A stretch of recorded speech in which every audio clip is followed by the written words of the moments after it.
We're joined by Tobeka Lwana, who is an entrepreneur and marketing and media maven. She is also a change maker who's made great strides in industries where transformation is needed. We'll be having that conversation right now on this fireside chat. Tobeka, this year's topic and this year's theme around African Odyssey is around we're done with talking, what are the actions that are needed, right? Yes. What are some of the challenging issues that you feel like are most urgent in our country at the moment? I think financial inclusion for women primarily, especially when you look at the fact that we are dealing with gender-based violence. I believe that in most cases where gender-based violence is prevalent, it is around women that are dependent on men financially or otherwise. And the sooner we realize, financial inclusion or financial autonomy for women in the country, and we make good on the promises and the policies that the government has made in making sure that women are self-reliant, I think it will go a long way in terms of making them independent of men, and so that it can be easy for themselves to remove themselves from these very tricky positions that they always find themselves in. So financial autonomy or financial independence of women is very, very key, or financial inclusion of women. We've had a huge slowdown in the pandemic, and I think most of us as women have had time to take a step back, to really think and to think about what holistic means to us as individuals, what balance means to us as women. What are some things that Tobeka would tell pre-pandemic Tobeka?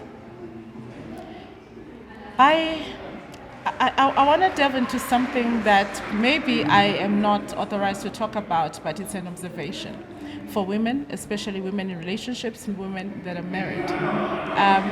And it is a conversation around unremunerated work or burden that women carry. So you're not only a professional woman or an entrepreneur woman, but you also have a burden of work in the household that goes unnoticed and unremunerated. And when you go into the corporate space, you find that you're also dealing with less pay than your male peers.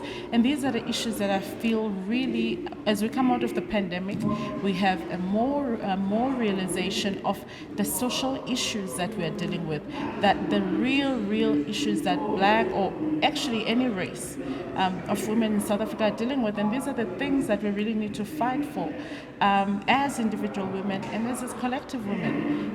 Equal rights, we mean it when we talk about that, how we are treated, how we are remunerated, and how we are actually allowed to make decisions that affect how we want to live our lives, our bodies, our autonomy. And I think that is the whole conversation, and not only a conversation, a whole action that is necessary as we come out of this pandemic. Yeah. One of the things you mentioned in the panel discussion that you moderated earlier is it is everyone's responsibility and it is everyone's role to tackle discrimination. Yeah. And you raised something that is also very pertinent. This conversation of culture within organizations, as well as assimilation, was a big conversation that came up as well. What is your general take on it, and especially with the clashes between Gen Y and Gen Z at the moment within organizations? It's a big issue, and not only for Generation Y or Z, but even for me, who is in my 40s. I've been in two corporates in my corporate life, and I've always had this thing that, corporates are very quick to find or to identify a fire in you as an outsider, and then they want to bring you because they're attracted to your fire, to your energy, to your open-mindedness, to your mindset. But the minute you step into a corporate, you find that actually, no, that's too much for corporate. They want you to act, think, behave, or, relate to everyone else within the organization in the same way that they do. So, essentially, they go out and they get creative, young, dynamic people, but they essentially want robots. And it's problematic. And then you find that you keep ejecting or rejecting this creative and dynamic talent because in your mind they don't fit the culture. But what is culture? Culture is dynamic. Culture is everyone, is exactly how they are. South African culture, for example, it's dynamic. It's not black, it's not white, it's not colored, it's not Indian.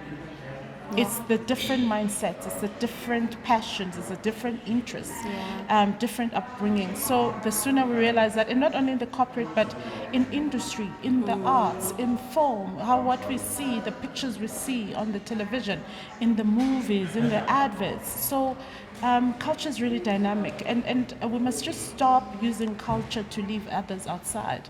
Absolutely. That one book that changed your life or impacted you immensely. Oh my goodness. I wish I'd known you were going to ask that question. Which one is it? The Alchemist by Paulo Coelho. Coelho, yes. Really about self-discovery. Okay, there's two.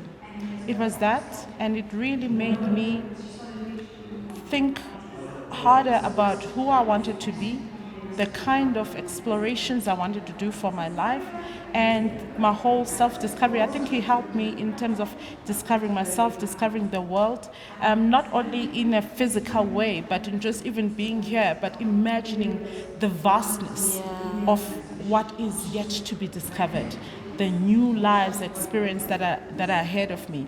And then the other one is really, I think it's a very important book that I usually recommend, is the Power of Now. For me, which really made me understand that what I really have that is guaranteed is this now moment. Tomorrow is a promise.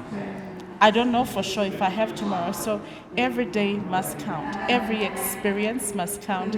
So everywhere I go, as much as I can, and I think that's tied to my Christian religion, is to say, if I'm in a room, if I come across you, I must leave you feeling better than you did when you came in. How you experience me, and that is just how I impact my world, one person at a time. Just to be a pleasant experience.